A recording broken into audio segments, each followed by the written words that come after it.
আসসালামু আলাইকুম ভিউয়ার্স, আজকে আমরা কথা বলবো বিশ্বের কুখ্যাত সমুদ্রগুলোর মধ্যে একটি নিয়ে, যার নাম হচ্ছে ড্রেক প্যাসেজ। এই ভয়ঙ্কর সমুদ্রটি দক্ষিণ আমেরিকার শেষ প্রান্ত কেপ হার্ন, চিলি, আর্জেন্টিনা এবং অ্যান্টার্কটিকার মধ্যে অবস্থিত। 16শো শতাব্দীর ইংরেজ অভিযাত্রী স্যার ফ্রান্সিস ড্রেক এই ভয়ানক সমুদ্রের নামকরণ করেন, যার গভীরতা প্রায় 3500 মিটার থেকে 5000 মিটার পর্যন্ত হতে পারে।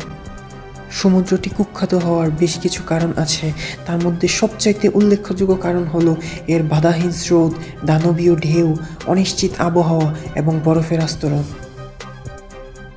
এই ভয়ঙ্কর সমুদ্রটি বিশ্বের সবচাইতে শক্তিশালী মহাসাগরীয় স্রোত তৈরি করে, যা স্থলভাগের কোনো অংশের সাথেই বাধাপ্রাপ্ত হয় না, এবং কি এখানকার আবহাওয়া হয়ে থাকে খুবই অনিশ্চিত।